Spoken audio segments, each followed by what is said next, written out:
Hello friends, कैसे आप सब। मेरा नाम है आशीष धीमान और आप देख रहे हैं कियांश स्टडी पॉइंट। तो चलिए आज स्टीम टेबल को कैसे रीड आउट कर सकते हैं वो देखते हैं। इसमें से कैसे वेरियस वैल्यूज को हम कैसे निकाल सकते हैं with the help of temperature and pressure. तो वो हम देखेंगे आज। ये मेरे पास स्टीम टेबल है बिरलाज पब्लिकेशन की। देखिए स्टीम टेबल का मतलब क्या होता है कि जो स्टीम के स्पेसिफिकेशंस के बारे में बताए। अगर आपके पास क्वेश्चन में स्टीम टेबल स्टीम के बारे में दिया गया है तो हम इसका स्टीम का यूज करेंगे। अगर क्वेश्चन में आपके पास कोई गैस दी गई है या फिर कोई एयर दी गई है तब हम स्टीम टेबल का यूज नहीं करेंगे। ठीक है, तो ये स्टीम के बारे में ही बताती है हमें। देखिए देख लेते हैं इसमें। ये आपके पास जो है प्रॉपर्टी ऑफ स्टीम के बारे में बताती है। एमकेएस यूनिट्स के ऊपर बेस है ये, और ये आपके पास एसआई यूनिट्स के ऊपर बेस है। हम हमेशा एसआई यूनिट्स को लेके चलते हैं, इसीलिए हम इन टेबल्स का यूज करेंगे। SI stands for system international units. ठीक है, तो ये dry saturated steam temperature base है, और इसी तरह से ड्राई सेचुरेटेड स्टीम ये प्रेशर बेस है, और ये आपके पास सुपर हीटेड स्टीम है। तो ये तीन टेबल्स का ही हम इसमें यूज करेंगे वेपर साइकिल्स प्रॉब्लम्स को सोल्व करने के लिए। तो ये 22 पेज के ऊपर है, मैं निकाल लेता हूं। देखिए ये आपके पास जैसे टेम्परेचर बेस है, ये टेम्परेचर की कॉलम है आपके पास, ये प्रेशर की कॉलम है आपके पास, ये स्पेसिफिक वॉल्यूम की कॉलम है, मीटर क्यूब पर केजी इसकी यूनिट है।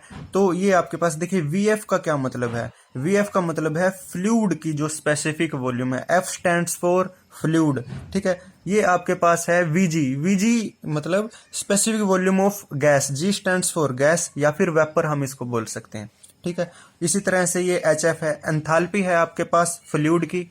ठीक है, और ये आपके पास एंथैल्पी है गैस की, और ये आपके पास एच एफ जी दे रखा है। ठीक है, एफ जी अगर इकट्ठा दे रखा है मतलब उसमें फ्लूइड का भी कंटेंट है और उसमें गैस का भी कंटेंट है। ठीक है, दोनों मिक्स हैं, तो उसकी एंथैल्पी क्या होएगी किसी भी टेम्परेचर के ऊपर या किसी भी प्रेशर के ऊपर। ठीक है, ये आपके पास एंट्रोपी का कॉलम है। ठीक है, इनकी ये यूनिट्स हैं आपके पास। Enthalpic unit kilo joule per KG, entropic unit kilo joule per KG kelvin है।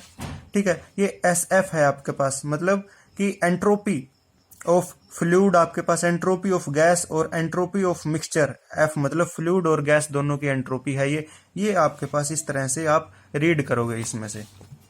ठीक है, आपके पास क्वेश्चन में क्या है, या तो टेम्परेचर दिया गया होगा। ठीक है, टेम्परेचर के बेस पे आप ये सारी वैल्यू निकाल लोगे, या प्रेशर दिया गया होगा, प्रेशर के बेस पे आप सारी वैल्यू निकाल लोगे। ये स्टीम टेबल का इस तरह से आप यूज करोगे। देखिए अपने पास टीएस डायग्राम है, टेम्परेचर एंट्रोपी डायग्राम। इस तरह से वो टीएस डायग्राम होता है।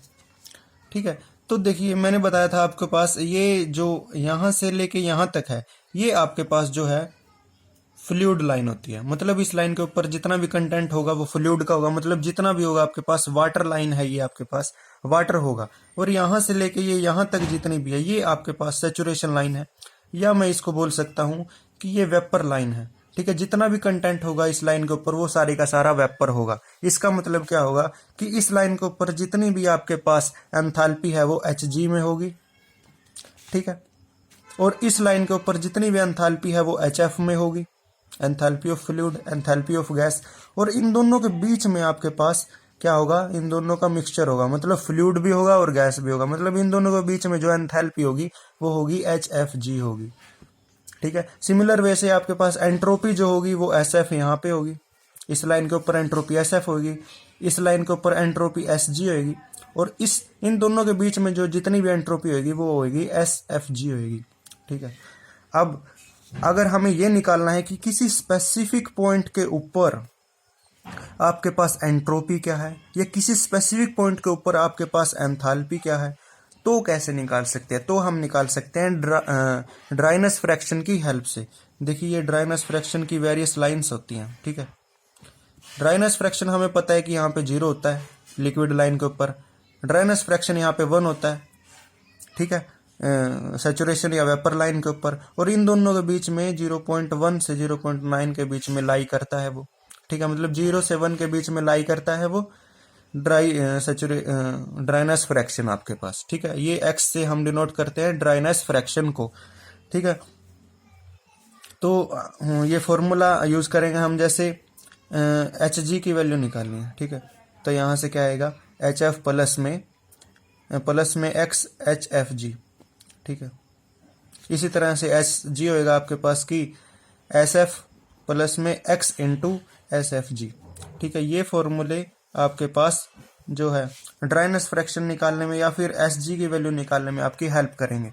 मान लीजिए आपके पास इस पॉइंट के ऊपर आपको जो है एच जी की वैल्यू निकालनी है या फिर एंथैल्पी की वैल्यू निकालनी है, तो वो कैसे निकाल सकते हो आप? इस पॉइंट के ऊपर आपके पास पता है कि इसका ड्राइनेस फ्रैक्शन 0.9 दिया गया है, ठीक है। और यहाँ पे कुछ टेम्परेचर या प्रेशर आपके पास क्वेश्चन में दिया गया होगा, तो उस टेम्परेचर और प्रेशर की हेल्प से हम एच एफ की वैल्यू, एच एफ जी की वैल्यू, एस एफ जी की वैल्यू, ये सारी की सारी वैल्यू निकाल लेंगे। जैसे ये वैल्यूज आपके पास दी गई है प्रेशर और टेम्परेचर के बेस पे, और फिर आपके पास ये ड्राई सैचुरेटेड, ये आपके पास ड्राइनेस फ्रैक्शन दिया गया होगा, और यहाँ से इस पॉइंट के ऊपर आप इजीली निकाल सकते हो, एंथैल्पी भी निकाल सकते हो और एंट्रोपी भी निकाल सकते हो, ठीक है। तो ज़्यादा तो आपको क्वेश्चन में ही समझ में आएगा जैसे क्वेश्चन हम आगे करेंगे, ठीक है। तो ये एक बेसिक आपके पास वीडियो मैंने बनाई है ताकि आपको थोड़ा सा अच्छे से समझ में आ जाए,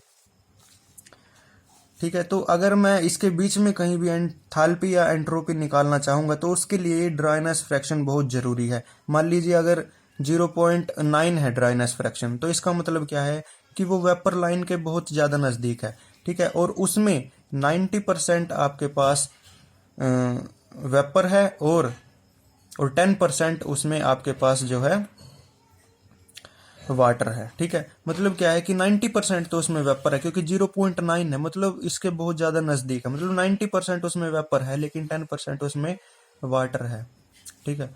इसी तरह से जैसे ही उस साइड चलते चले जाएंगे तो उसमें